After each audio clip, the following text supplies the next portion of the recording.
So, update on the rodent infestation situation at the property that I'm responsible for.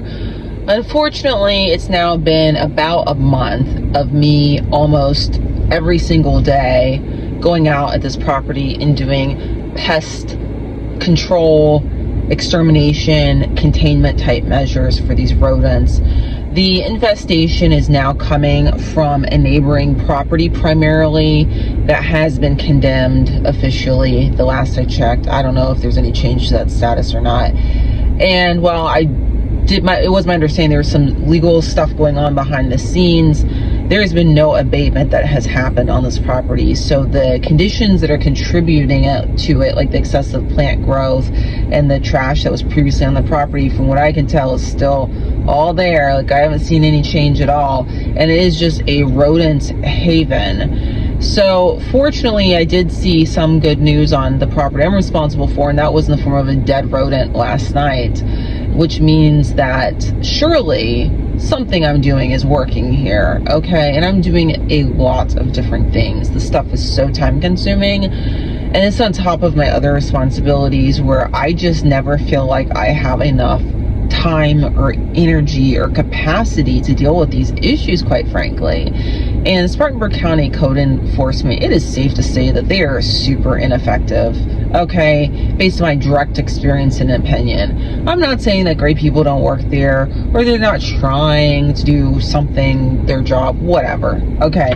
What I am saying is that, you know, if it shouldn't take something to become years in the making of an infestation, of excessive plant growth, of a just horrible, dangerous situation for, and then to have someone, then have to have someone complain to the level that I have had to do, and initially was largely ignored until I went to Spartanburg County Council about this, and that's what it takes to even get the ball rolling. And then still no abatement measures are taken. Like in the Spartanburg City area in South Carolina, you don't have to even have these kinds of crazy dangerous conditions for them to find out your lawn is overgrown and you're not doing anything about it, and now the city's gonna go ahead and make sure they have a contractor or somebody mow that for you and send you the bill. Thank you and have a good day. And that's really good, honestly, because it prevents these kinds of issues from even beginning. You know, they don't even have a chance to get to the point where there's a rodent infestation, which is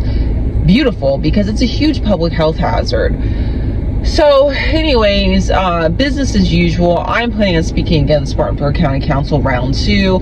I mean, I do think I'll probably make like a monthly speaking thing possibly, because it's just like at this point I'm just so involved and embedded in this community and like what's going on, and just, you know, the real boring technical aspects of daily life, nothing real exciting, but things that really do matter to people's safety and quality of life, that's for sure. And these issues really hit my radar. So here I am.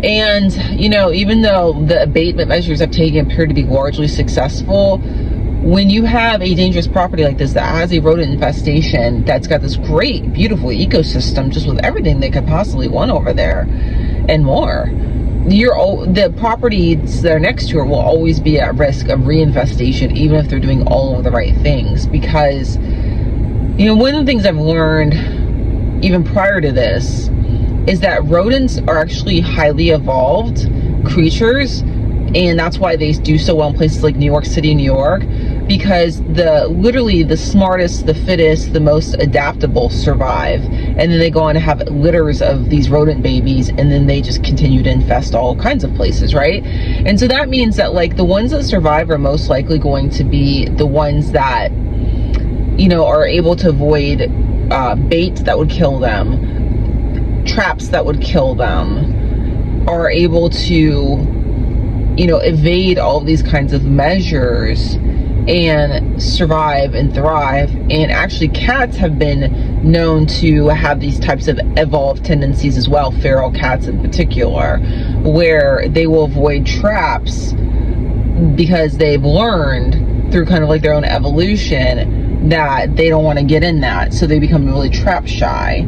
And that's what happens to the rodent population. So as the longer the infestation goes on in a neighboring property, the more likely it will become difficult to abate the situation, because these rodents will evolve, and they will adapt, and they will survive, and they will continue to infest these neighboring properties, even the ones that are trying to take these measures, because they have this great home base that they're operating off of. And it's crazy sounding, I know, but it's true.